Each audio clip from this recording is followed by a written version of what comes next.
Vous écoutez le 3e épisode des Micro-ondes.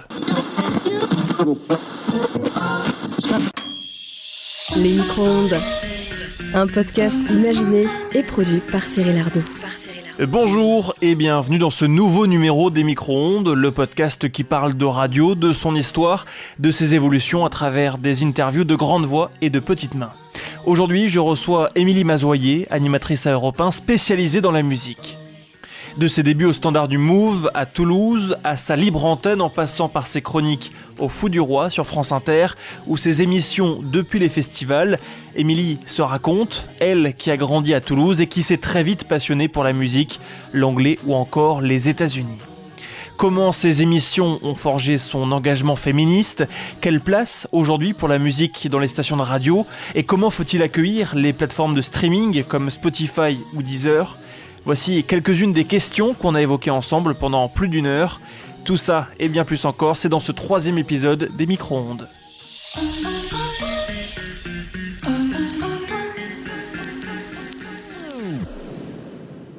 Bonjour Émilie Mazoyer. Bonjour Cyril. Émilie Mazoyer, animatrice à Europe 1. Avant ça, vous étiez dans le groupe Radio France. Et vous êtes originaire du sud de la France, de Toulouse. C'est là que j'ai grandi. En fait, je suis née dans le 92, à Fontenay-aux-Roses, très exactement. Et en fait, mes parents déménageaient pas mal. Mon père travaillait pour une agence bancaire, et donc il était muté. Et oui, j'ai grandi à Toulouse et dans le Gers aussi. La petite Émilie de 10 ans, elle voulait faire quoi dans la vie? Déjà de la radio? Ah, alors c'est marrant parce que non, 10 ans, c'est vraiment le point de bascule. Parce que je pense que c'est vers 11-12 ans que j'ai commencé et à me passionner pour la musique et à écouter la radio en cachette le soir dans ma chambre. Donc non, à 10 ans, j'avais pas du tout ce rêve-là. J'aimais, me disent mes parents, organiser des spectacles, des choses comme ça. J'adorais la langue anglaise, je sais pas pourquoi ça m'intéressait. Les États-Unis aussi, ça me fascinait un peu. Et donc voilà, je me disais que j'allais pas vivre toute ma vie en France. Bon, jusqu'à présent, c'est raté. Mais voilà, non, la radio, c'est venu un tout petit peu après. C'est vraiment un truc d'adolescence, la radio. Alors, le métier que tu voulais faire gamine, c'était quoi, du coup? Oh, il y en avait plein. J'aimais bien la télé. En fait, moi, j'étais droguée au Club Dorothée. Et donc, je me disais, mais c'est génial, c'est un métier, ce qu'ils font. Donc ça, je trouvais ça assez cool d'animer une émission de télé. Journaliste aussi, je trouvais que c'était intéressant. Moi, j'étais une grande lectrice. Dès que j'ai su lire à 6-7 ans, j'ai passé mon temps à bouquiner. Et donc, ça m'ouvrait un petit peu comme ça des horizons, des idées. En tout cas, il y a toujours eu cette idée d'être une passeuse d'une manière ou d'une autre, de présenter quelque chose, soit présenter un spectacle, soit présenter donc le Club Dorothée, mais voilà, et j'avais envie de prendre la parole quand même. Oui, un attrait pour les choses en public, pour les choses. Mais pas pour donner mon avis. C'était vraiment un truc, de présenter le talent des autres. Parce que assez tôt aussi, j'avais eu des velléités de musique. On s'est bien rendu compte que non. Musicienne? Ouais, non, c'était pas non. Il y a eu des tentatives comme ça quand j'étais enfant, de piano, de solfège, voilà, j'étais vraiment pas bonne. Et puis ensuite ado, comme tout le monde, j'ai essayé de jouer de la guitare. Pareil, c'est pas mon truc. Et donc j'en ai tiré une admiration encore plus grande pour les artistes qui, eux, y arrivent. Et donc, voilà, ça me plaisait bien l'idée de mettre en valeur le talent des autres. La guitare, tout le monde peut jouer, tout le monde ne peut pas bien jouer. Voilà, c'est ça. Moi, je peux pas bien jouer, je te garantis. Des études d'anglais? Oui. Alors, parce que un de mes grands traits de caractère, c'est la fainéantise. Trait de personnalité. J'aime bien rien foutre. Et en l'occurrence, à partir de l'école primaire, j'ai eu comme ça des cours d'anglais et en fait on s'est rendu compte que j'étais hyper bonne, mais sans rien faire, vraiment naturellement. J'étais très bonne en anglais. Collège, lycée, super bonne en anglais, 20 sur 20 en anglais au bac. Bravo. Donc tu penses bien que j'allais pas m'inscrire en fac d'autres choses. Donc je me suis inscrite en fac d'anglais en me disant de toute façon je parle déjà anglais. C'était quoi? C'était la musique, c'était les séries, c'était les films? C'était la musique, c'était les séries, c'était les films. Et c'était, je te dis, cette espèce de fascination. Je me souviens quand j'étais ado, je devais avoir 14 ans, je commence à découvrir des films un peu foufous, John Waters, Cry Baby. tu vois, avec Johnny Depp tout jeune. Et donc ça me fascine parce que Cry Baby de John Waters, qui au-delà d'être un super film et une chouette comédie musicale, te plonge dans l'Amérique des années 50. Les mecs en perfecto, les rockers, les grosses bagnoles rutilantes, de couleurs chatoyantes, et je trouvais ça trop beau. C'est complètement mon esthétique, quoi. Ça t'a attiré? Ah, mais complètement. Et donc voilà. Et puis oui, moi, si tu veux, je suis née en 1980, donc j'ai grandi avec beaucoup de culture américaine, des Goonies, Maman j'ai raté l'avion, Retour vers le futur, et puis dans un autre style, mais quand même Batman. Et tout ça, me poussait vers l'Amérique. C'est pour ça, la période qu'on vit en ce moment et qui nous empêche de voyager, je sais que moi, d'habitude, j'essaye d'aller quand même toujours faire un tour à New York. Une fois par an, une fois une fois par an, une fois tous les 2 ans, quoi. Et là, je sens qu'il va peut-être se passer un certain temps avant de pouvoir y retourner. Et ça me manque. Voilà, c'est un peuple américain qui a plein de défauts, bien sûr. On a pu le voir. Mais j'aime leur musique, j'aime leur cinéma, j'adore leur littérature aussi, j'aime leur mouvement féministe, j'aime leur fac. J'ai eu la chance pendant mes études, tu parlais de mes études, du coup c'était pas si con que ça en fait de prendre la fac d'anglais, parce que comme j'avais des super notes, j'ai pu décrocher une bourse pour partir un semestre à la fac de Berkeley en Californie, qui est une fac un peu mythique, notamment sur le mouvement des droits civiques et tout. Donc voilà, ma fainéantise m'a quand même amené assez loin, j'avoue. On va y revenir à ça, parce que tu as fait un peu de radio depuis là-bas. Mais du coup, tu disais ton amour des États-Unis. Du coup, tu suis un petit peu en ce moment les élections aux États-Unis, ou finalement c'est que la musique, la culture américaine? Non, je suis la politique aux États-Unis. Bien sûr, j'ai des amis qui vivent là-bas, qui ont peur, ce qui est un peu rare quand même de vivre dans son pays avec des papiers et tout, hein, mais d'avoir peur. Surtout une démocratie comme les États-Unis. Ça. Ouais. Enfin, tu vois, le petit surnom du président américain jusqu'à ce que Trump arrive, c'était The Leader of the Free World, le patron du monde libre. Je suis la politique américaine, et tout est très compliqué depuis 2001, depuis le 11 septembre. Mais oui, ça m'inquiète et ça m'attriste surtout de voir des amis homosexuels, des amis noirs qui ont peur comme jamais en fait. Et puis il y a aussi mon autre passion dans la vie étant le féminisme. Avec la mort de la juge Ruth Bader Ginsburg, et ce risque avec l'arrivée d'une juge rétrograde très anti-IVG, à la Cour suprême, et en fait de renverser la jurisprudence qui fait que les femmes américaines ont le droit d'avorter. Et si c'est ça va devenir c'est la guerre.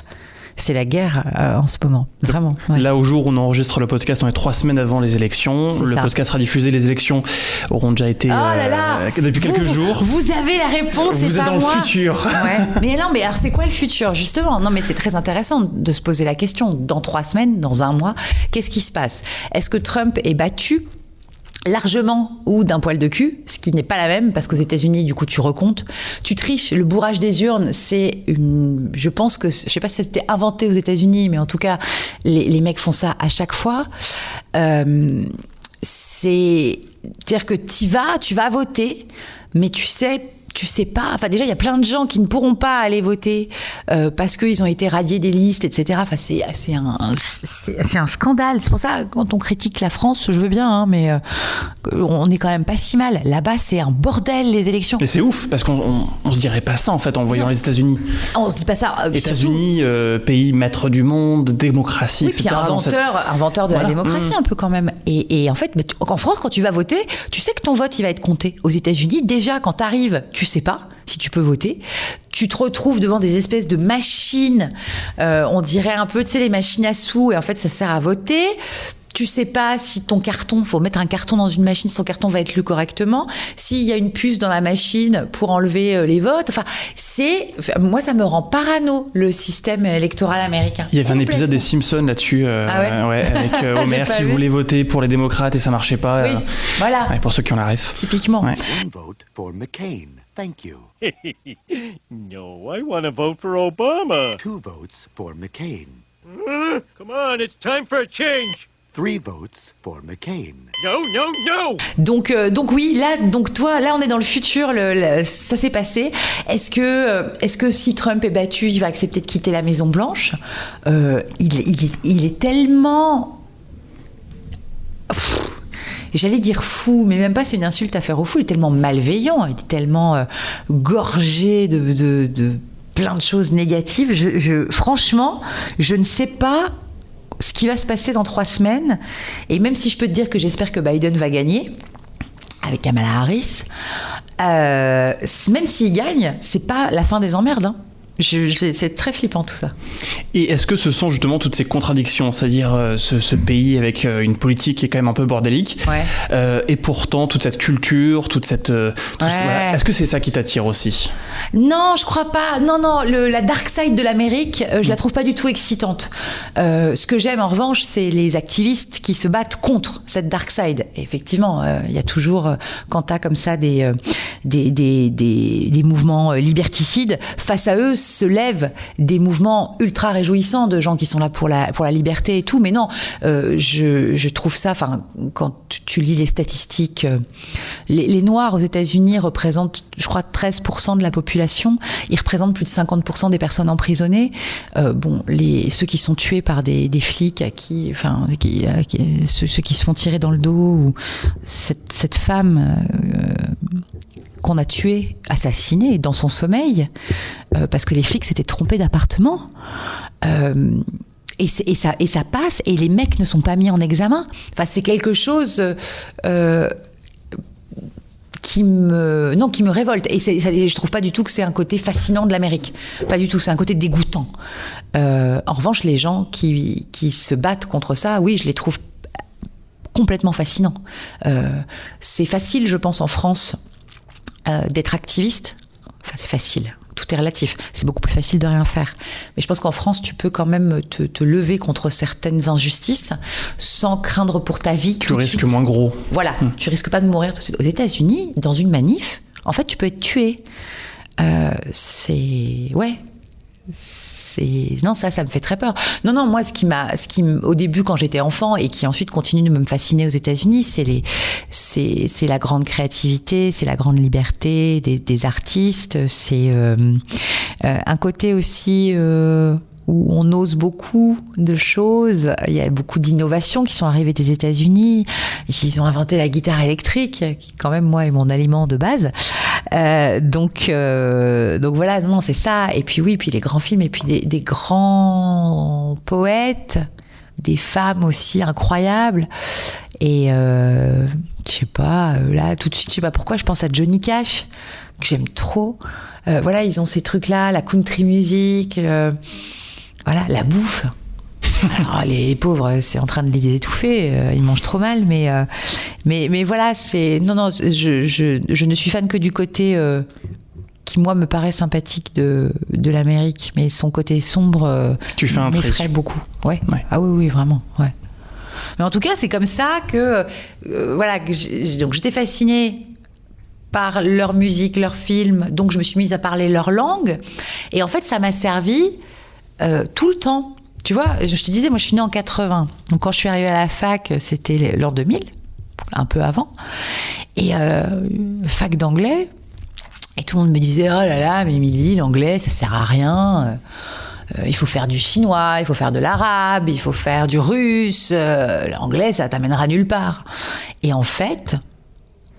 Pour te donner un exemple, la première fois que je suis allée interviewer un artiste, alors que j'étais pas encore officiellement ni animatrice radio spécialisée musique, patati patata, c'est parce que j'étais la seule à parler anglais.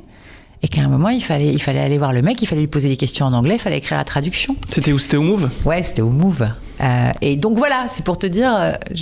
Donc quand on me demande qu'est-ce qu'il faut faire pour devenir animatrice radio, le premier truc que je dis, c'est ne sèche pas tes cours d'anglais. En fait, ça va te servir. Parce que encore aujourd'hui, encore en 2020, quand tu t'intéresses à la culture, à la musique, au cinéma, aux séries, c'est vers le monde anglo-saxon que tu te tournes. Alors, l'Amérique ou l'Angleterre, ou etc. Mais ça reste quand même un pôle super fort. Et si tu parles anglais, bizarrement, t'as des billes d'avance. Mais ne serait-ce que pour annoncer des titres de musique. Oui. Ou de... Parce qu'avec un accent pourri, ça passe moins bien. Alors ça passe pas, mais en même temps, si tu fais un accent trop BBC, on se fout de ta gueule aussi. Ouais, ça c'est un problème en France. Tu On vois n'aime pas les gens qui ont des accents étrangers. C'est ça. Donc, je sais pas, par exemple, les Doors, tu peux pas dire The Doors. Parce que là, les gens vont dire, mais pour qui elle se prend ? Elle se la pète. Elle se la pète par travailler en Amérique, si le cœur t'en dit. Mais en France, on dit pas The Doors. Mais tu peux pas non plus dire les Doors. Ça, c'est que Philippe Manœuvre qui a le droit. Tu vois, ou de dire les Stooges. Ça, c'est Manœuvre. Donc toi, tu dois trouver ton petit équilibre. Et voilà. Donc tu dis les Doors. Ouais. Et ça passe très bien. Ça passe. Et on a l'impression que... Voilà. Du coup, tu parlais du Move. Ouais. T'es rentré là-bas comme standardiste, je Ouais. crois. Ouais, un peu par Exactement. hasard. Pas par hasard, mais enfin bon, je t'explique. J'étais à la fac d'anglais, donc en train de rien foutre. Et il y avait un garçon qui s'appelait Aurélien et qui sortait avec une copine à moi. Bon, on discute et tout. Et alors la copine d'ailleurs encore plus feignasse que moi, puisque elle était anglaise, s'il te plaît. Kate, ma copine Kate, elle était anglaise et elle était inscrite en fac d'anglais. C'est un scandale. Ouais, scandaleux. Et donc on fait rien, on fume des clopes et on sort avec des mecs. Et donc son copain Aurélien, super sympa et tout. Et on commence à parler des jobs d'étudiants. Et alors, moi, je fais des trucs pas folichons. Je suis caissière à Intermarché. Ensuite, je vends des clopes à la gare Matabio à Toulouse, au Relais H. Je fais des burgers au Quick. Le rêve américain. Ouais, voilà, dur, quoi. Et lui, il est standardiste pour une radio. J'ai dit, mais dis donc, mais comment ça ? Raconte-moi. Et donc, le mec m'explique qu'il y a une radio qui s'appelle Le Move, qui est installée à Toulouse et qui embauche des étudiants de la fac pour faire le standard. Il faut être étudiant, obligatoirement, et tu signes un contrat de 12 mois, pas renouvelable. Et lui, il arrive au bout de son contrat, dis donc. Alors, je lui dis, ah bon, et tout. Et moi, c'est une radio que j'écoute de temps en temps, que je trouve chouette, qui passe beaucoup de chansons françaises. Ils n'ont pas encore complètement dans le rock. Ils sont beaucoup de découvertes, jeune groupe français, et puis ici quand même déjà du rock du tout début des années 2000. Mais quoi. assez éclectique. Ouais. Et il me dit, mais grave, vas-y, file ton CV, je passe ton CV. Et donc, j'ai été convoquée pour un entretien et j'ai été embauchée comme standardiste. Et comme je me levais tôt parce que j'étais sûre que j'allais continuer la fac, lol, je leur dis oui, bien sûr, ça me gêne pas, même tôt le matin. Et ils me mettent sur la matinale.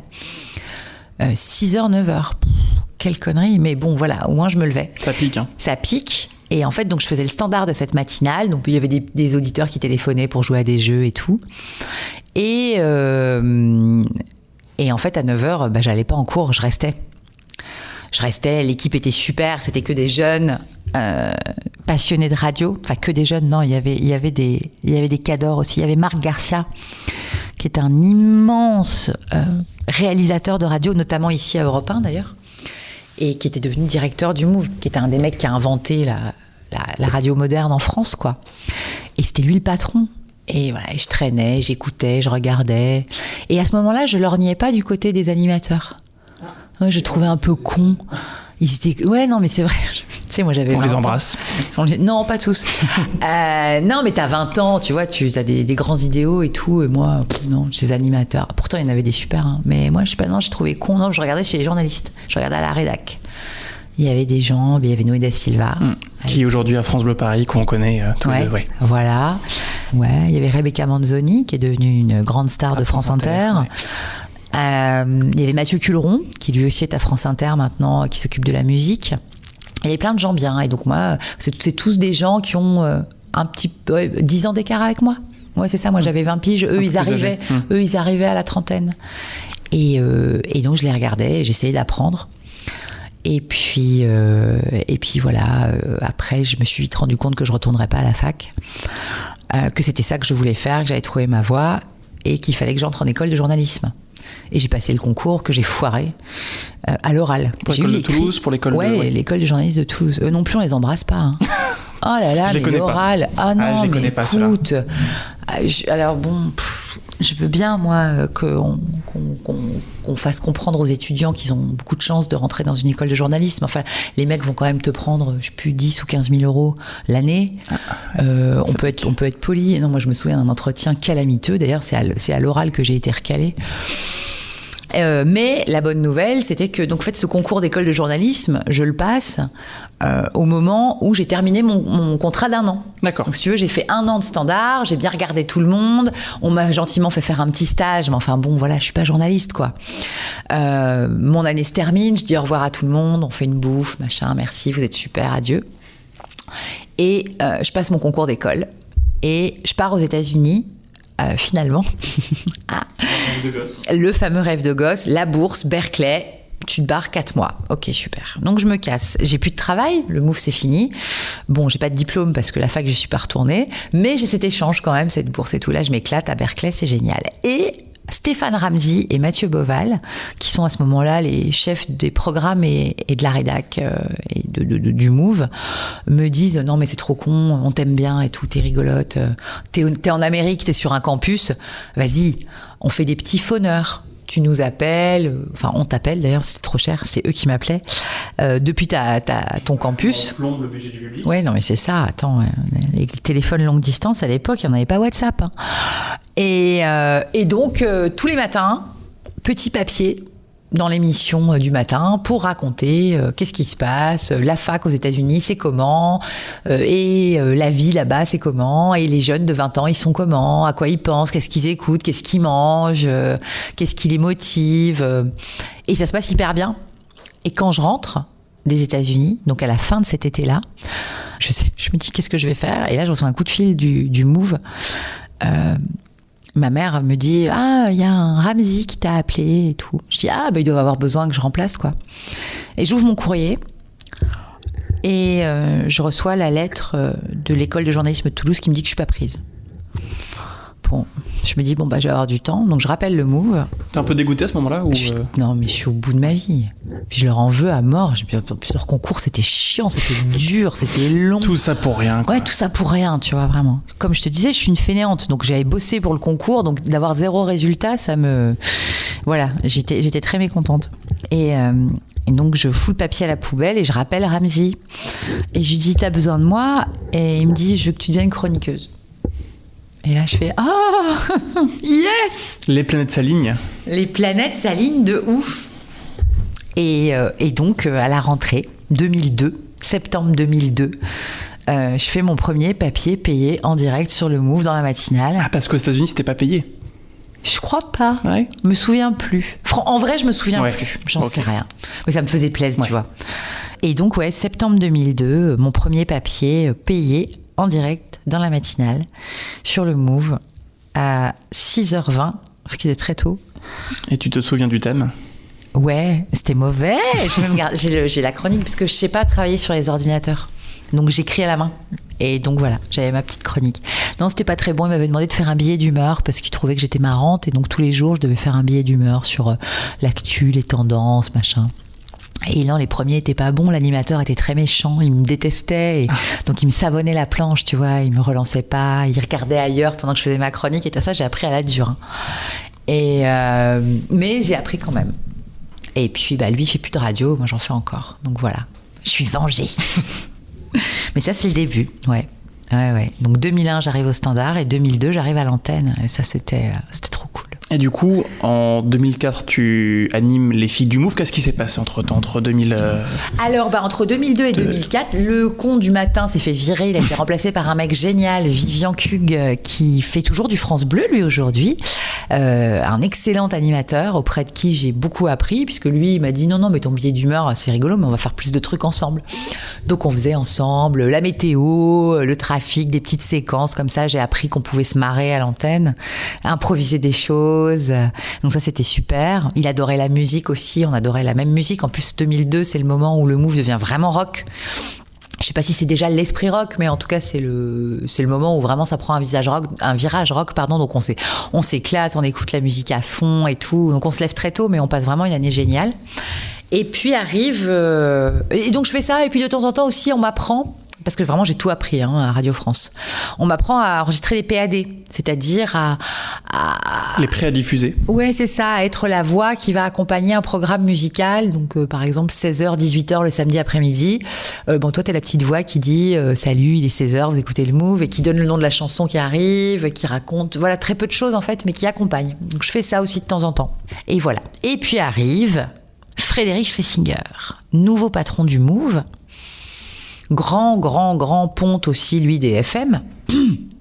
Et qui dit non, mais les deux le matin, là, je vous adore ensemble, hein, mais non, en fait, je vais vous séparer parce que la fille, là, il faut qu'elle fasse autre chose.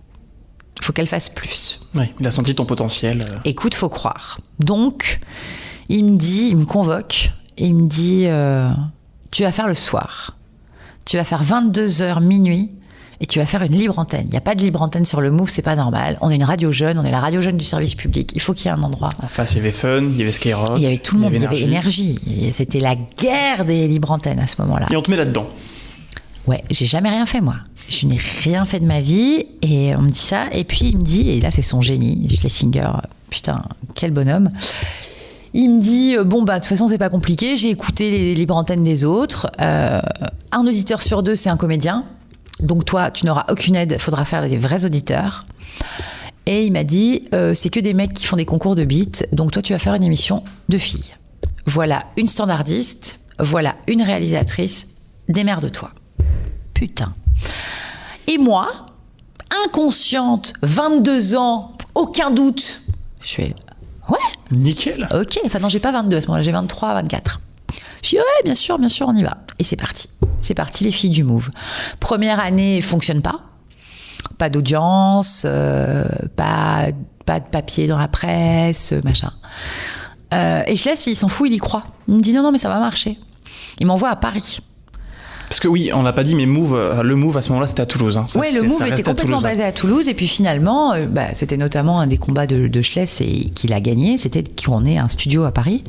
La maison de la radio. La maison de la radio, parce qu'on fait partie de la maison de la radio, on fait partie de Radio France. Et donc voilà. Et puis il nous faut des invités un peu quali, un peu chic. Et que quand t'es à Toulouse, t'en as pas tous les jours des artistes. Il faut les faire descendre, quoi. Ouais. Surtout qu'on est sur l'esprit rock et qu'il y a un moment, au début des années 2000, t'as une vague de rock qui arrive d'Angleterre et des États-Unis, les Strokes, les Libertines, etc. Ces mecs-là, ils viennent à Paris, c'est tout. Donc si on veut être dans l'actualité du rock, il faut être à Paris. Et puis elle parle anglais, Émilie. Donc elle peut recevoir Pete Doherty, elle peut recevoir... C'est bon, on peut y arriver. Et donc c'est comme ça que, alors que bon, évidemment, tout le monde voulait aller faire cette tranche à Paris, c'est à moi qu'on la donne. Parce que je fais le soir, parce que je me démerde, parce que je parle anglais, parce que la musique m'intéresse, mais qu'en plus je fais la libre antenne. Et voilà, comment j'arrive à Paris. Alors je ne savais pas, c'est arrivé quelques années plus tard, finalement le Move à Toulouse, ça va être terminé, ça va être remplacé par une France Bleue et toute l'équipe du Move, ce qu'il en reste, sera basée à Paris. Mais moi je suis la première à monter, avec le reporter musique de l'époque, Mathieu Culeron, et avec une journaliste de la rédac, Laurence Perron, qui aujourd'hui fait la politique, elle, sur France Inter. Ouais.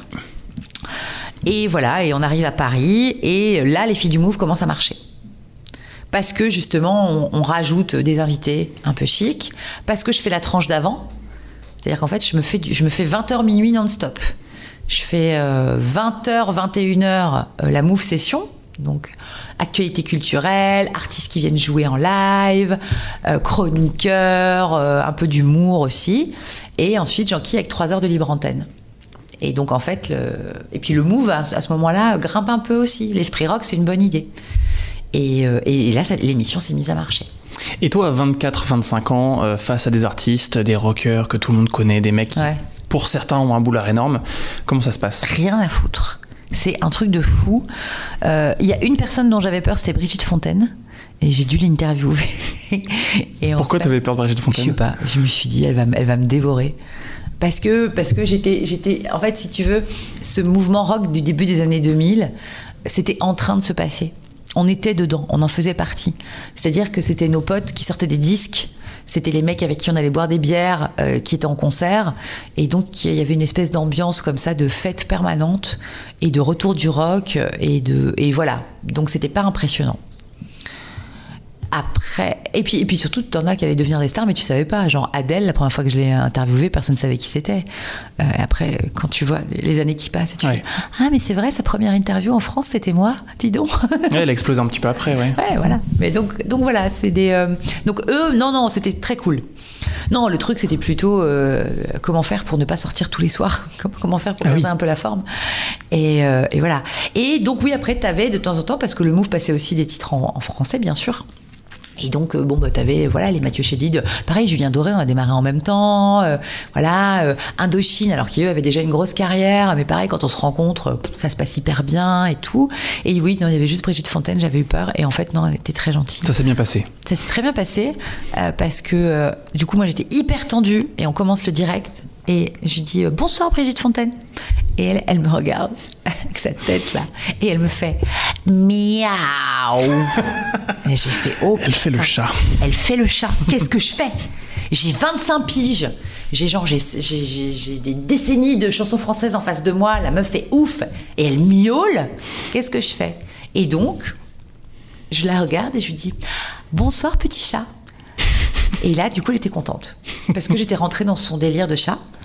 Et voilà, et après, on s'est hyper bien entendu. À ceux qui nous écoutent, qui veulent faire de la radio un jour, si quelqu'un miaule à l'antenne, voilà ce qu'il faut faire. Il faut rentrer dans son jeu. Ah bah oui, si tu te bloques, c'est plus possible.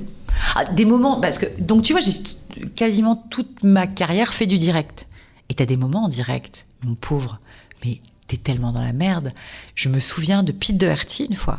Il me parle, je comprends rien. Je suis bilingue, hein. Je comprends pas. Il avait consommé des choses. Mais j'en sais rien, ouais. mais en tout cas, il prononçait pas les consonnes.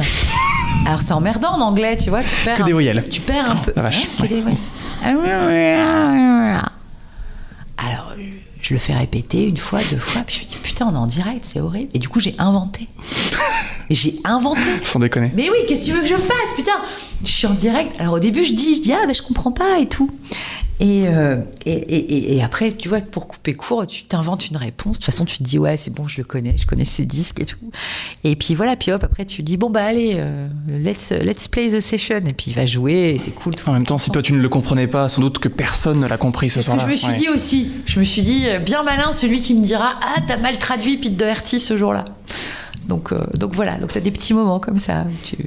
Mais j'ai tout appris à Radio France, au Move. J'ai tout appris. À faire un papier, à faire une traduction, à faire du montage, à faire une interview. Et ce qui était fou, c'est qu'ils m'ont laissé me planter à l'antenne. Quand je te dis que ma première année de libre antenne, elle n'a pas marché, vraiment, ça n'a pas marché du tout. Mais c'est pas grave. Ils m'ont quand même envoyé à Paris, ils m'ont quand même laissé continuer, ils m'ont aidé, ils m'ont appris. Stéphane Ramsey, qui était le directeur d'antenne, m'a vraiment beaucoup, beaucoup appris. Je m'asseyais à côté de lui dans son bureau et on réécoutait ce que je faisais. Et il me disait, ça c'est pas bien. Ça, c'est pas bien. Là, t'as un tic de langage. Là, t'as coupé la parole à l'auditeur. Là, machin. Là, tu donnes ton avis. On s'en fout. T'es pas là pour ça. Etc., etc. Et en fait, je crains qu'aujourd'hui, il n'y ait plus de gens comme ça dans les radios qui prennent le temps de tout apprendre. Mais moi, on m'a tout appris. Et est-ce qu'il y a encore des espaces pour avoir le temps de s'installer, le temps de se planter, de réessayer? Écoute, je suis arrivée à Europe 1 il y a 4 ans. Je suis toujours là. J'ai pas explosé les audiences. Alors bon, j'ai pas plombé non plus. Mais oui, je pense qu'il y a encore des endroits où tu peux... autant la télé, c'est terrible, c'est un rouleau compresseur. Si ça marche pas, parfois ils te déprogramment en 3 semaines, les mecs. Donc c'est la folie. La télé, les audiences arrivent tous les jours. Tous les matins. Tous les matins, ouais. La radio, c'est tous les 3 mois. Ouais. Mais oui, tu vois, par exemple, à Europe 1, j'ai vraiment eu la sensation qu'on m'a laissé le temps de m'installer. Donc oui, je pense que ça existe encore. Non, je te parlais plus de la formation, de la transmission.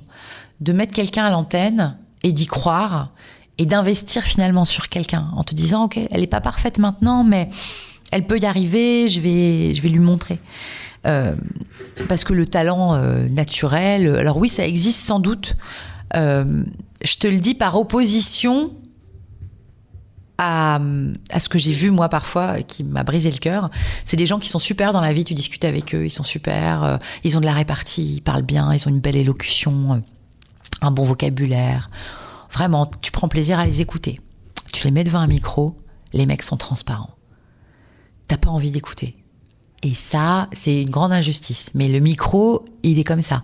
Et là, t'auras beau travailler tout ce que tu veux, si le micro, il t'aime pas, c'est comme à la télé. Si la caméra, elle t'aime pas, il y a rien à faire. C'est mort. Et là, moi, j'ai cette chance-là que tout de suite, et j'ai pas peur du micro. Non, la première fois qu'on m'a tendu un micro, mais j'y suis allée. J'étais à l'aise. Ah, mais j'étais trop contente. Ouais. Et donc ça, effectivement, tu l'as ou tu l'as pas. Après, tout le reste, c'est que du taf. En radio, souvent, c'est des évidences. Tu crois ? J'ai l'impression. Beaucoup de gens qui font de la radio, c'est parce qu'ils en ont toujours rêvé. Ouais, oui. Depuis tout petit. Ouais, moi j'en ai rêvé dès l'adolescence, ça c'est sûr. Je les écoutais. J'écoutais des trucs très différents. J'écoutais Super Nana avec Laurent Petit-Guillaume. C'était trop bien. Je la trouvais géniale. Elle, pour le coup, quelle personnalité, ah ouais, c'était incroyable. J'écoutais Maurice. Alors lui, il envoyait chier. Il envoyait chier les gens. Grosse voix. Ouais. Il était désagréable avec les auditeurs. C'était ça, lui, ce qu'il faisait. Et puis j'écoutais Doc Eddie Fool, bien sûr. J'écoutais Max, j'écoutais beaucoup. Et j'espérais un jour faire comme eux. Après, quand je suis arrivée au Move, c'était plutôt le journalisme. Puis finalement, j'ai pas eu le diplôme, donc l'animation, hein, ok. Et voilà, tout ça pourquoi, quand j'y repense à l'adolescence, ce qui me faisait rêver, au-delà du côté bande, et souvent quand tu écoutes une radio qui marche, t'as l'impression que l'équipe de cette radio, c'est une bande, et t'as envie d'être leur pote. Et ça me faisait vraiment rêver. J'avais envie de faire partie de leur bande. J'avais l'impression que tout le monde passait toute la journée à la radio, limite ils vivaient ensemble et tout. Ouais. Tu vois, ça c'était un truc que je trouvais formidable. Et puis il y avait une autre chose, c'est que donc à partir de 13-14 ans, je suis devenue très, très, très fan de musique. À confondre complètement dans mon esprit et dans mon cœur l'amour que tu peux avoir pour quelqu'un ou pour une musique. Moi, j'étais amoureuse des groupes. Voilà. Et du coup, ça me semblait la seule façon d'approcher ce milieu-là. Donc ça, je suis contente parce que oui, ça a bien marché. Tu parlais de Super Nana sur Skyrock. Ouais. Avant toi, à part elle, il y avait, je crois, pas vraiment de femmes en libre antenne. Tu t'es inspiré d'elle ?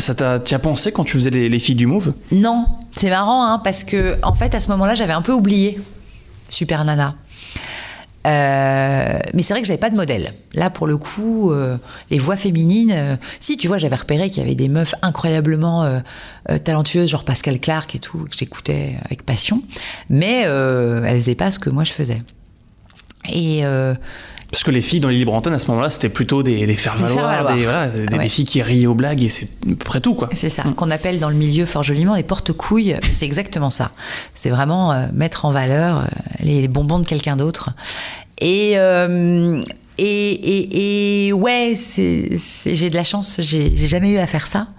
Il y avait eu aussi, après Doc Eddie Fool, en fait, il y avait eu une libre antenne de filles. Il y avait une Jenny Godula sur Fun, une Julia aussi. Donc il y avait des petites choses comme ça. Mais non, là, moi, on était vraiment, on défrichait le truc. Comment on peut faire ? Toutes les libres antennes, elles fonctionnaient sur le fait que c'était truqué. Que, en gros, tu déterminais un thème, t'écrivais tes vannes sur ce thème-là, et tu mettais des faux auditeurs qui venaient apporter de l'eau au moulin de ton thème, et après, au milieu de tout ça, il y avait des vrais auditeurs qui arrivaient. Et ça faisait des mayonnaises formidables. Il y avait des soirées de libre antenne, de Dog, de Diffoul, de Max, incroyable. Moi, je pouvais pas avoir ça. Donc, nous, non, on disait aux gens, appelez-nous, quoi. Appelez-nous. Et ça appelait ? Et au début, pas beaucoup. Et vraiment, ça s'est construit au fur et à mesure. Et en fait, cette idée de faire quelque chose de très féminin a attiré aussi beaucoup de garçons qui, du coup, sentaient qu'ils étaient dans un espace un peu safe où on n'allait pas les agresser ou parler de trucs. Il y a ça aussi qui était qui m'interpellait beaucoup à l'époque, dans les débuts des années 2000, milieu des années 2000, dans les libres antennes, c'est que ça allait très vite dans le cul, très trash. Et que pourtant, l'auditeur moyen de ce genre de programme était il a 15 ans, même pas. Il est puceau, quoi. Ouais. Il est puceau, et en fait, il a envie de te dire il a envie de te parler de comment faire pour embrasser la fille dont il rêve dans son collège. Mais s'il passe à l'antenne, dans une libre antenne classique, on va lui parler de triple pénétration, quoi. Donc, il y a un décalage terrible. Et donc, en fait, le parler vrai et l'absence de trucage, ça a payé. Ça a mis du temps, mais ça a payé. T'étais plus soft, du coup, que les autres. Ah ouais, Ouais. Moi j'ai jamais fait semblant. Après, quand il y a une bonne blague de poil à faire, j'y vais, ça me fait rire beaucoup. Non, et pour la partie précisément sexualité, étant donné qu'on était sur le service public et qu'on pouvait pas se permettre de raconter n'importe quoi aux jeunes gens et aux jeunes filles qui nous appelaient, on a eu une sexologue, une femme formidable qui s'appelle Catherine Solano, qui travaille encore d'ailleurs. À M6, je crois. Oh, elle fait plein de choses, Catherine. Pour la radio, pendant longtemps, elle était sur RFI. C'est hyper intéressant ce qu'elle faisait. Et donc, elle venait une fois par semaine répondre aux questions. Et on avait le standard qui explosait. Parce qu'à Catherine et à moi, on pouvait raconter ses vrais problèmes de la vraie vie. On n'était pas obligé d'inventer... Des trucs de ouf. Des trucs de ouf, des partouzes, des machins, des top modèles ou que ne sais-je, qu'il fallait raconter si tu voulais passer dans les autres émissions. Chez nous, non, tu pouvais appeler en disant... voilà, j'ai un sein plus gros que l'autre.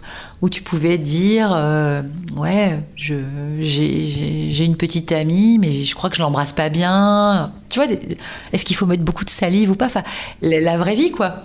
Tu parlais en début de podcast de ton engagement féministe. Ouais. Est-ce que ça t'a permis aussi, cette émission, de parler de sexualité féminine, ce qui était tabou à l'époque, ce qui l'est toujours d'ailleurs un peu, voire pas mal. Ah oui, toujours un peu. Ça t'a permis d'aborder ces questions? Alors, je ne cherchais pas précisément à les aborder, mais beaucoup de questions que les jeunes femmes me posaient déjà à l'époque trouvaient une réponse dans le féminisme. Des injustices dont elles étaient victimes, des comportements déjà anormaux. Tu sais, balance ton porc, ça aurait pu être il y a 15 ans. Il y avait déjà de la matière. Mais ce qui est assez fou, c'est qu'en fait, je n'avais pas à l'époque lu la théorie, les bouquins féministes, la base que tu dois lire pour comprendre et pour analyser et pour ordonner ta pensée. Donc c'était d'instinct. Et oui, et c'est là que mon féminisme est né. Et c'était très chouette.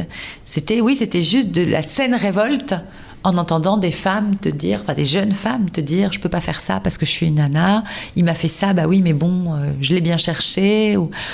Et oui. Et en fait, tu te rends compte que, comme le dit le livre, tout le monde peut être féministe. Il suffit juste d'écouter les femmes parler et tu deviens féministe automatiquement parce que tu supportes pas que quelqu'un soit moins bien traité juste en raison de son sexe, son genre, quoi. 2008, l'émission s'arrête. Comment ça s'est terminé, les filles du Move? Écoute, alors... Le truc, c'est que le Move, la preuve, c'est qu'aujourd'hui c'est Move. Voilà. Le Move, c'est le jouet des patrons de Radio France. Parce que tu deviens président de Radio France, tu vas pas dire « Hey, France Info, on arrête les infos, vous allez faire du zouk ». Tu peux pas. Tu peux pas dire... Ce serait expérimental, faudrait... Hey, France Inter, que du sport ». Tu peux pas. Il y a des choses difficilement installées. Le Move, donc la plus jeune, celle qui fait le moins d'audience, et donc... qui devient la plus malléable. Donc les choses changent, les présidents de Radio France vont et viennent, les directeurs du Move vont et viennent aussi pas mal. Et il y en a un qui a dit non, mais les libres antennes, c'est démodé, tu vas faire autre chose. Et donc je suis restée au Move, très heureuse d'ailleurs d'être là. J'ai continué mon émission d'accueil. On recevait des groupes, etc. Voilà. On m'envoyait aussi beaucoup faire des interviews à droite à gauche.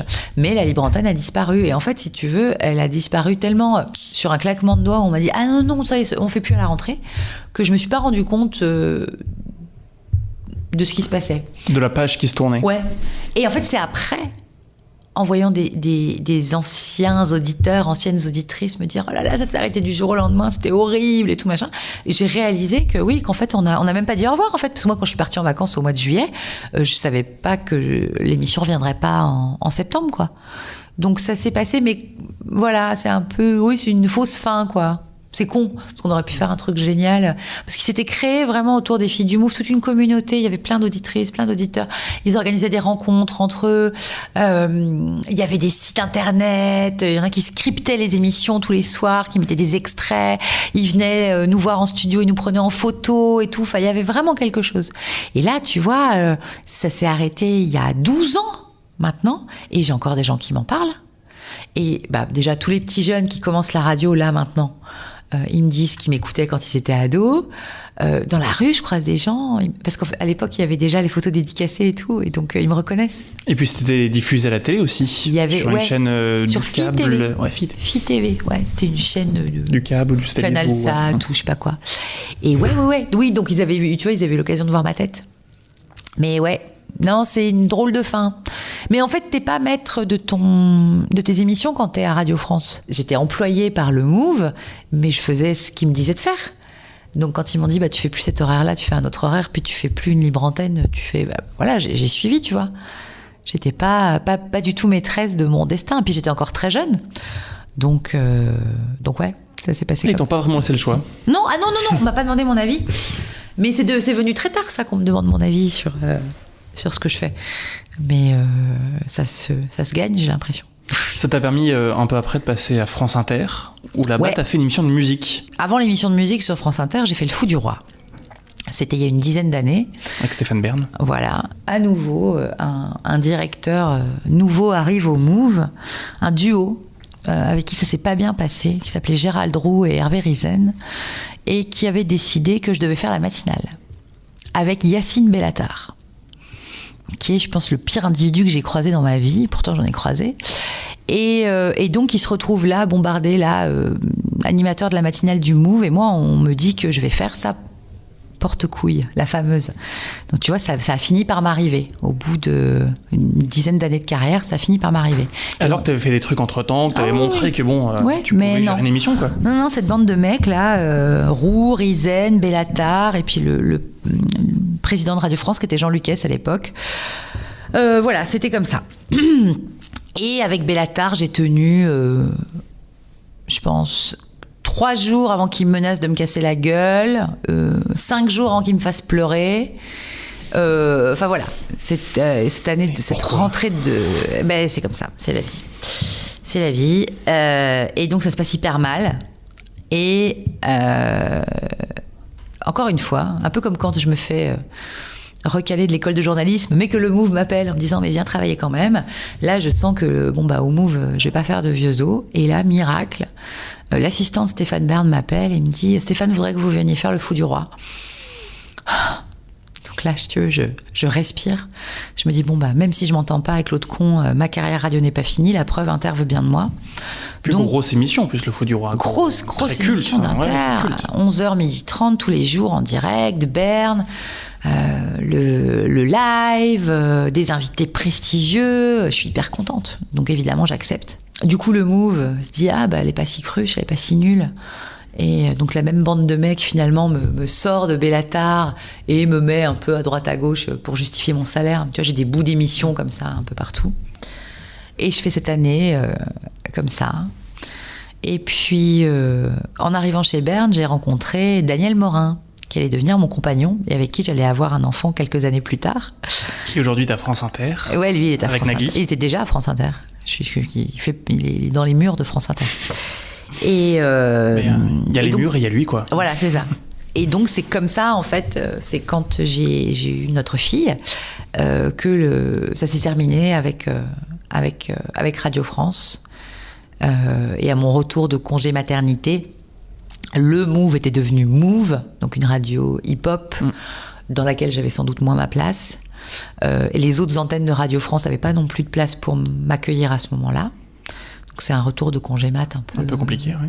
Violent. Bah oui. Parce qu'en fait, tu te rends compte qu'on ne veut plus de toi. Et ça s'est terminé à ce moment-là. Donc c'était en 2014-2015. Et c'était la fin de mon aventure avec Radio France, mais tu vois, qui aura duré de 2001 à 2015, donc 14 ans, où j'ai tout appris, où j'ai vécu des moments de radio incroyables. J'ai eu aussi des moments durs, comme tous les gens qui apprennent. Et voilà, c'était une fin, je trouvais un peu triste, mais c'est comme ça. En se disant que si t'avais été un mec, si t'avais pas eu d'enfant, ça se serait passé différemment. Je sais pas. Je sais pas. Alors oui, c'est sûr. Déjà, si j'avais été un mec, en tout cas, je serais pas partie pendant 3 mois. Je suis pas partie longtemps. Hein. J'ai pas pris un congé maternité à rallonge, mais 3 mois, ça suffit. Donc oui. Alors ça, il est évident que je n'aurais pas eu de congé maternité. Mais si j'avais été un mec, est-ce que j'aurais fait les filles du Move ? Est-ce que Schlesinger m'aurait remarqué ?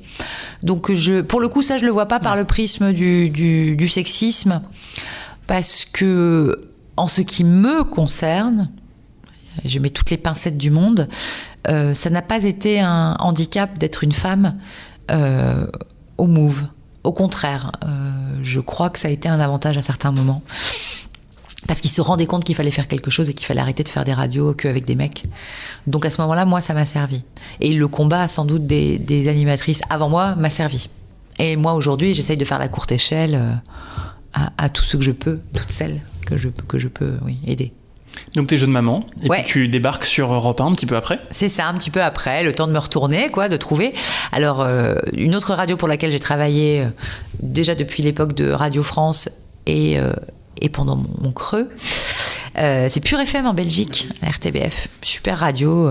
Et la RTB est très très belle maison, l'équivalent de Radio France mais en Belgique, hyper intéressant. Avec eux, j'ai fait plein de festivals, plein d'interviews d'artistes, ça c'était vraiment cool. Et puis oui, donc je cherche du travail en radio en France, et malgré mes 14 ans d'expérience, je trouve pas grand chose. Oui FM me fait passer une maquette et me dit on adore, on va le faire, il faut juste que tu trouves un sponsor pour payer ton salaire, le salaire du technicien et la commission de Oui FM. Et je fais sérieusement? Ah oui. Ouais, Oui FM, ça marchait comme ça à ce moment-là, en 2016. Il fallait que tu arrives avec une enveloppe, quoi. Donc je dis, mais non, moi, en fait, c'est vous qui me payez normalement. C'est pas moi qui dois aller chercher de l'argent. Enfin, je trouvais ça ouf. Et donc, ça ne s'est pas fait. C'était déjà Arthur le propriétaire? Ouais, c'était ok. Arthur. Et donc, ça, évidemment, on n'a pas fait affaire parce que, alors moi, je sais faire de la radio, mais je sais pas aller chercher de l'argent. Hein. C'est pas le même métier du non. tout. Ah non, mais vraiment pas. Et donc, voilà, je cherche, je tâtonne. Et puis finalement, on m'appelle à Europe 1 grâce à Philippe Manœuvre. Été 2016, Manœuvre doit faire une émission d'été sur Europe. Ils se sont mis d'accord, ils ont signé, ils se sont tapés dans la main, c'est super. Et ils voudraient bien quand même une co-animatrice. Et ils pensent à moi. Parce qu'on se connaît depuis l'époque du Move, parce qu'on se croise à tous les concerts, et parce que j'ai écrit quelques papiers pour lui dans Rock et Folk. Et donc, c'est lui qui me fait entrer à Europe 1, en fait. Donc, je débarque à l'été 2016. Bon, je me dis, est-ce que j'ai ma place ici? Non. Enfin, tu vois, il n'y avait pas l'air d'avoir de pièces libres. Bon, je fais mon truc avec Manœuvre, on s'éclate. Ça plaît bien à tout le monde. Tu sens bien, t'as envie de... Ah ouais. Puis Europe 1, tu vois, c'est cool. Enfin, c'est une radio qui me paraît pas tant que ça spécialisée en musique. Je connais leur histoire. Je connais les grandes heures des années 60 où ils retransmettaient en direct les concerts de l'Olympia, de Hendrix, des Beach Boys, enfin, truc de fou, des interviews des Beatles. Les mecs étaient à la pointe. Et puis après, à la faveur, encore une fois, d'un changement de direction, d'un machin, c'était devenu une radio où la musique était vraiment cosmétique, quoi. Et donc, je fais mon truc d'été avec Manœuvre. On commence en juin. Et il y a un mec qui m'appelle, que je connais pas, qui s'appelle Jean-Philippe Ballas, qui travaille à Europe 1 et qui me dit, moi, je vais avoir une émission de musique à la rentrée, donc je prends la musique dès cet été. Je me dis, ok, c'est à cause de ce mec-là que moi, je vais pas avoir d'émission de musique. Parce que le mec m'appelle en me disant, c'est moi la musique. Je fais bon, donc c'est mort pour moi. Et il me dit, ouais, on va faire les vieilles charrues. On est partenaires. J'ai besoin de quelqu'un qui connaît le festival et qui connaît les émissions de festival qui sont un peu compliquées à faire. Est-ce que ça t'intéresse? Donc moi, d'un côté, je le déteste. Tu vois, je me dis, merde, putain. Il fait l'émission de musique d'Europe 1 et tout, j'ai quand même pas allé l'aider. Après je me dis en même temps c'est con, j'ai envie d'aller faire les charrues, quoi. Et puis le mec est sympa, donc je me dis ok, on y va. Donc on fait ce truc là, les charrues, ça se passe bien. C'est un été horrible, c'est l'été de l'attentat de Nice, donc nous on est en direct aux vieilles charrues et il y a un terroriste qui roule sur des gens sur la promenade des Anglais et le festival continue quand même. C'est hyper étrange. Et donc ça se passe bien, machin, on rentre à Paris, juillet, et moi je me tape le mois d'août avec Manœuvre, on s'éclate, on passe du AC/DC, du Metallica à 16h, on est trop contents de nous. Et puis, Jean-Philippe Ballas, toujours le même, celui qui a l'émission de musique, il me dit non mais c'est trop con, je veux pas faire mon émission de musique tout seul, vas-y fais-la avec moi. Je lui dis t'es sérieux? Je dis mais ça commence dans 10 jours là, la rentrée. Il me dit ouais vas-y, on va le dire au chef. Et donc, en fait, le mec me fait la courte échelle, vraiment. C'est-à-dire que là, pour le coup, c'est les deux bons hommes. C'est Manœuvre et Ballas. C'est eux qui m'ont posé à Europe 1. Toute seule, je ne pouvais pas rentrer.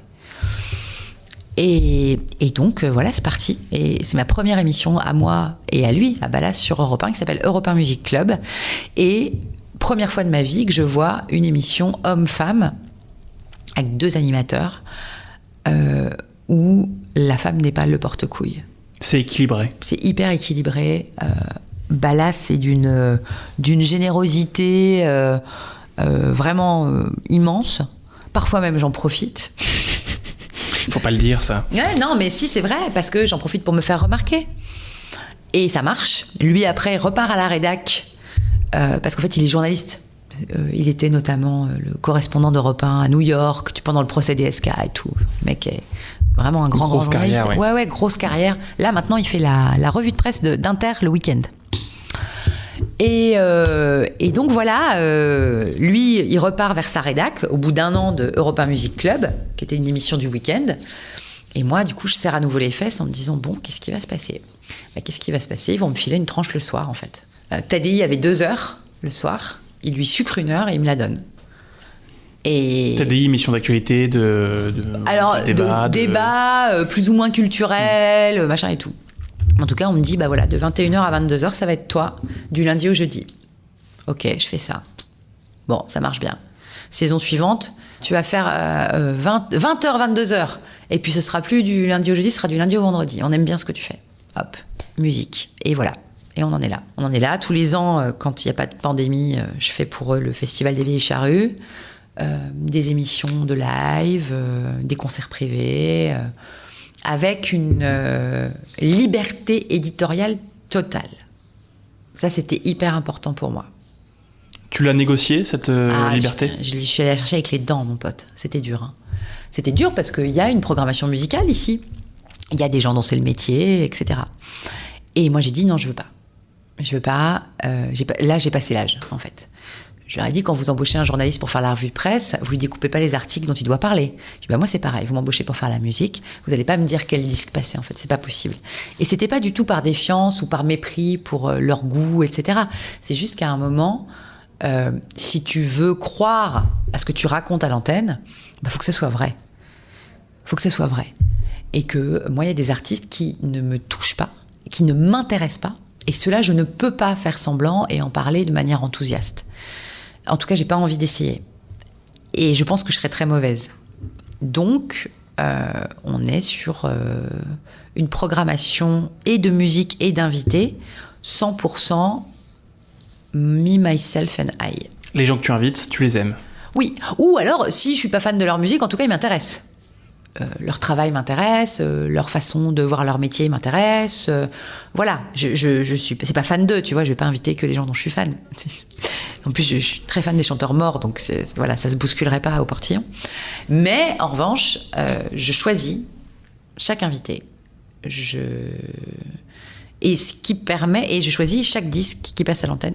Il y a aussi des disques qui sont programmés par les auditeurs, mais en fait, les auditeurs finissent par te ressembler. Donc voilà. Et tu arrives à imposer ta patte tout en restant dans cette logique, parce qu'il y a quand même des artistes qui viennent en promo chez toi. Ouais. Il y avait Carla Bruni il y a quelques jours qui est en promo, par exemple. Ouais. Tu arrives à mêler ces deux trucs, les gens que tu aimes et qui t'intéressent, et cet aspect promotionnel. Ah non, mais si j'avais pas aimé l'album de Carla Bruni, juste je l'aurais pas invité, tu vois, c'était pas un drame. Hein. En plus, je crois qu'elle avait beaucoup d'invitations dans plein d'endroits, donc c'était pas compliqué de... Voilà, il se trouve que j'ai aimé le disque, donc je l'ai invité. Mais enfin, voilà, il y a des gens... qui sont très sympathiques au demeurant, mais ils ont beau être en promo, je ne fais pas partie du circuit promo. Est-ce que c'est compliqué de faire une émission de musique sur une radio généraliste ? Sur une radio, toute la journée, on va parler d'actualité, d'infos, un peu autre chose, parce que c'est pas que ça, Europe 1, il y a de l'histoire, il y a de la... Et d'arriver avec une émission de musique. Eh ben non, c'est cool en fait. C'est mieux que d'être sur une radio musicale. Sur une radio musicale, déjà, tu ne peux pas avoir l'indépendance éditoriale dont je t'ai parlé. Une radio musicale, c'est une machine de guerre avec des rotations, c'est-à-dire des façons de passer les disques à telle heure, tant de fois par jour, des mélanges, des mix, des choses comme ça. Donc la radio musicale ne supporte assez mal en fait les émissions musicales spécialisées. D'ailleurs, les meilleures émissions des radios musicales, ce ne sont pas des émissions musicales. Je pense à Énergie, par exemple, la meilleure émission, c'est celle de Coé. Coé fait pas une émission musicale. Coé fait une émission de vanne, tu vois. Mais la musique est pas soluble dans la musique, quoi. Ça marche pas. Donc non, c'est pas difficile. Un peu le contre-exemple de Planète Rap à Skyrock. Émission de musique et de rap sur une émission de radio rap. Ça parle beaucoup, hein. Ouais. Planète Rap. Il passe pas beaucoup de disques, en fait. C'est pas faux. T'as remarqué ? C'est pas faux. Ils discutent. Mais oui, c'est vrai, t'as raison quand même, Planète Rap. C'est juste ça pour te marche. contredire. Ça marche parce que t'as trouvé le contre-exemple. Bien sûr. Mais là, en fait, faire une émission musicale sur une radio généraliste, déjà, il y a un truc très drôle, mais ça te permet de passer pour la punk de ta structure. Hein. Parce que moi, à Europe 1, où j'arrive en retard aux réunions, ils disent « Ah, mais c'est normal, c'est Émilie » et tout. C'est genre... La troubadour. Ouais, c'est ça, la troubadour donc ça, c'est cool. Et ça te permet de toucher un auditoire que tu n'aurais pas touché autrement. Ça te permet aussi de profiter de la force de frappe de ta radio. Parce que Europe 1 a beau avoir des soucis d'audience, ça reste quand même une très grosse radio et que donc c'est voilà, quand t'arrives et tu dis je suis à Europe 1, les attachés de presse ou les managers ils ouvrent l'oreille, ils disent oui, qu'est-ce qu'on peut faire pour vous, donc ça c'est plutôt très très bien. Et oui, alors t'arrives à 20h, moi j'arrive après 2 heures d'info, 18h 20h, mais je m'en nourris. Si l'info est morne, je vais pas refaire l'info dans mon émission, mais je vais passer des choses un peu plus douces pour faire du bien aux gens. Si on se fait chier, je vais passer des trucs rigolos. Enfin voilà, tu vois, je m'en sers en fait, je m'en nourris. Mais en tout cas, en ce qui concerne Europe 1, c'est quand même une radio qui est très variée. Tu dis il y a beaucoup d'infos, bien sûr, mais il y a une émission d'histoire, il y a des émissions d'humour, il y a des émissions de santé, il y a Ondelat. Donc c'est pas comme si j'arrivais avec 2 heures de musique le soir après 12 heures d'infos sur France Info, tu vois. Donc ça c'est pas si hors sol que ça, en fait. Comment tu te débrouilles si tu passes après 2 heures d'info, après un truc horrible, un fait divers horrible Alors, voilà. C'est quoi la mécanique ? Si c'est vraiment horrible, j'ai pas d'émission. Parce que si c'est vraiment horrible, en fait, la rédac, elle va garder la main. Tu vois, si c'est... alors, je touche du bois, hein, mais un attentat, un truc, un machin... Là, en fait, t'existes plus. Et tant mieux. Parce que qu'est-ce que tu veux dire ? Ah, bon, on va se remonter le moral. Non. Il y a un moment... Il faut savoir ce qu'on appelle casser la grille. Quand il se passe un truc vraiment terrible, tout le monde pense à la même chose. Et voilà. Tu vois, je vais pas faire des écrans de fumée, même si... Voilà. Donc... Première option, il se passe un truc vraiment horrible, t'es pas là. Après, je sais pas, quand t'as 2 heures d'infos, ou t'as un invité, ou t'aimes pas, après tu fais un peu le connard, tu passes une chanson spéciale en début d'émission, tu peux toujours, comme ça, répondre un peu à l'info. Tu fais une petite transition, quoi. L'air de rien. L'air de rien. L'air de rien, tu peux toujours faire ça. Oui, ta première chanson, effectivement, elle peut donner le ton, si t'as envie. Si t'as envie de dire des choses. Après, t'es pas obligé. Tu peux juste avoir envie de passer de la musique certains soirs. Certains soirs où t'as des messages à passer, la musique, c'est très fort pour ça. Il y a une chanson pour tout. Hein. Il y a une chanson s'il y a un facho qui t'a fait chier. Il y a une chanson s'il y a un abus de pouvoir quelque part. Il y a toujours une chanson pour... Voilà. Donc, tu trouves.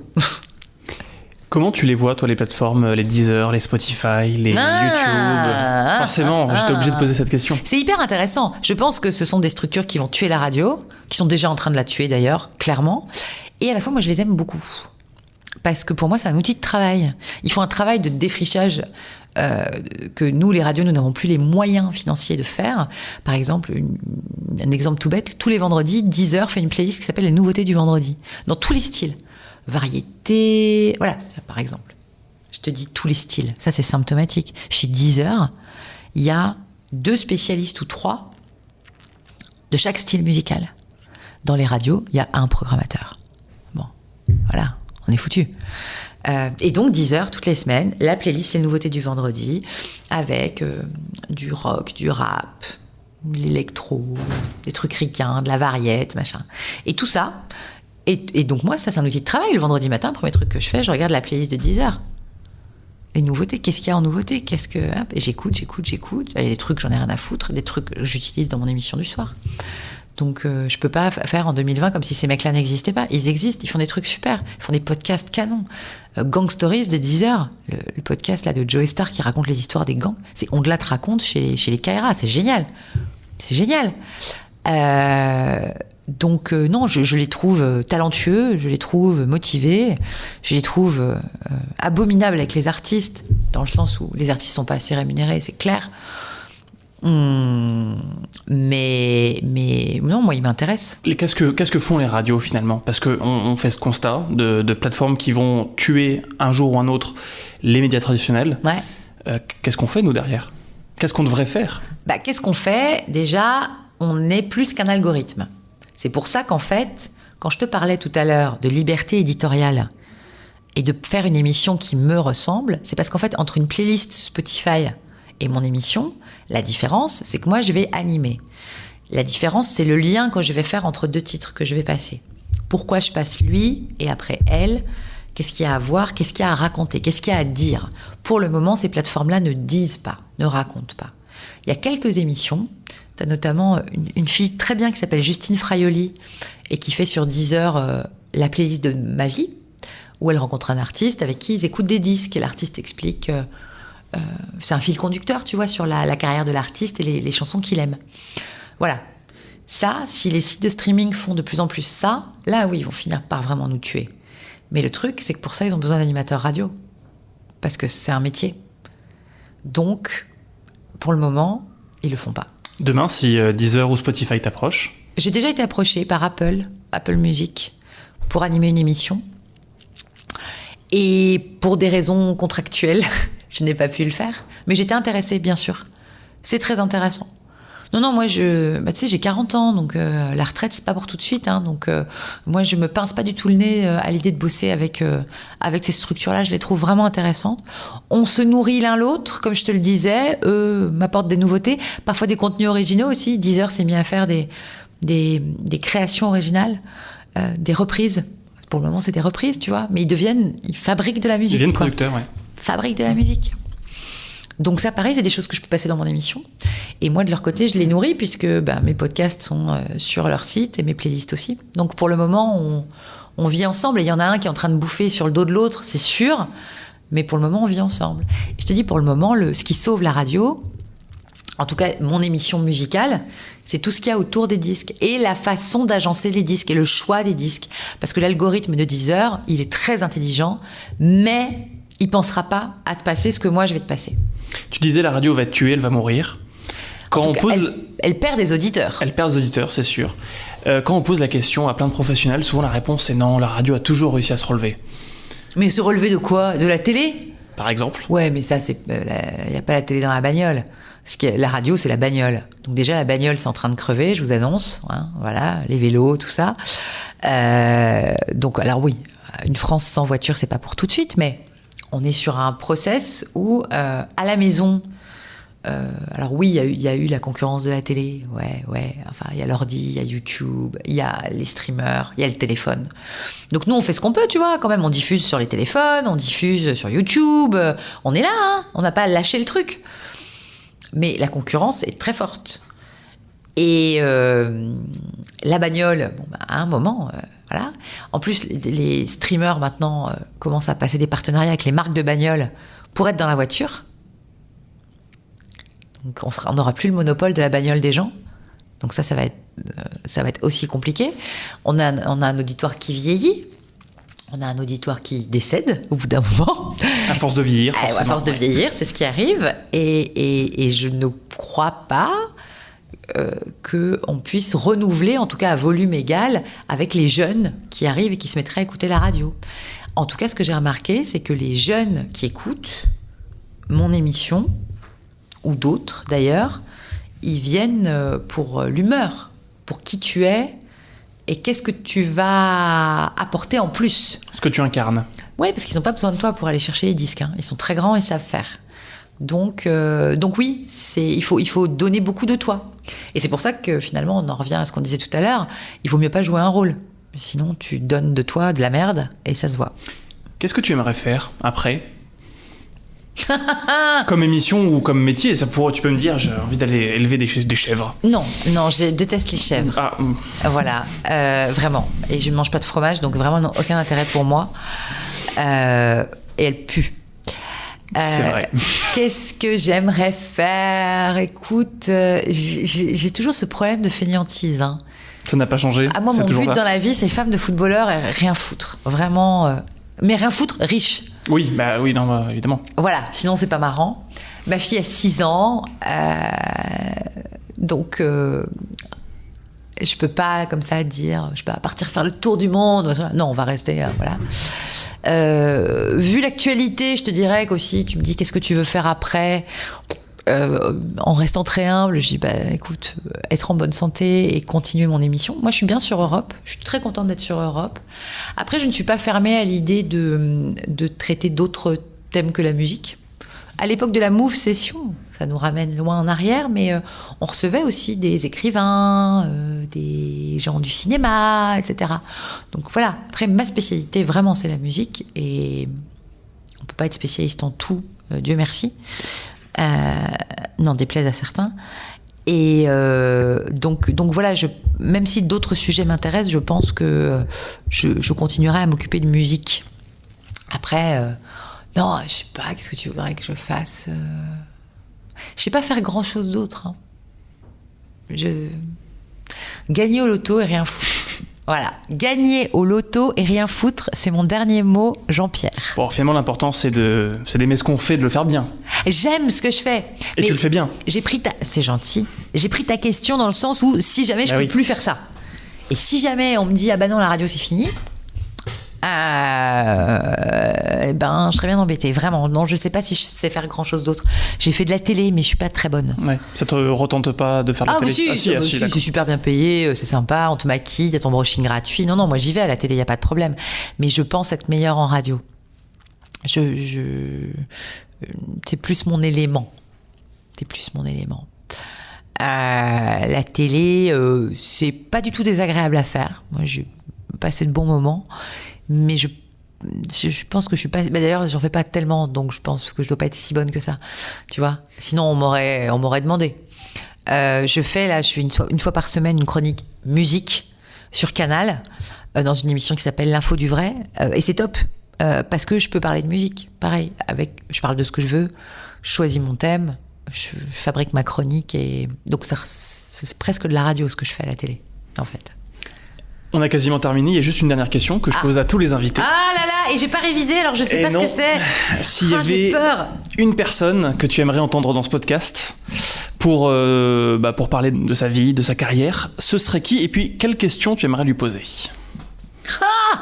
En fait, tu veux mon carnet d'adresse, tu veux trouver ton prochain invité. Exactement. Et voilà, parce que moi aussi j'ai la flemme de chercher. Écoute, en radio, il y a plein de gens que j'aime. J'imagine bien.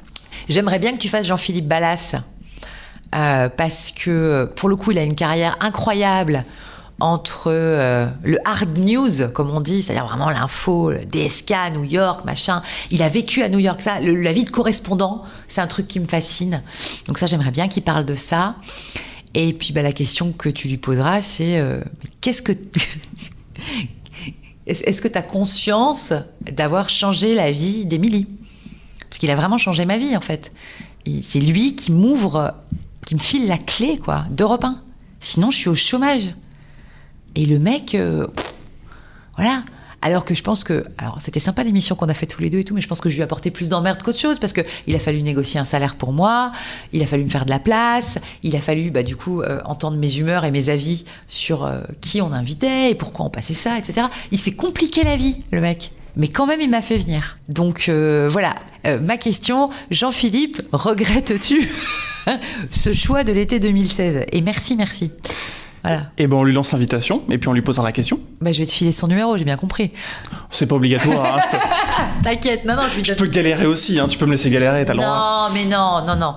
Et il vient d'arriver à France Inter, donc voilà, en plus, je pense qu'il aura plein de choses à raconter.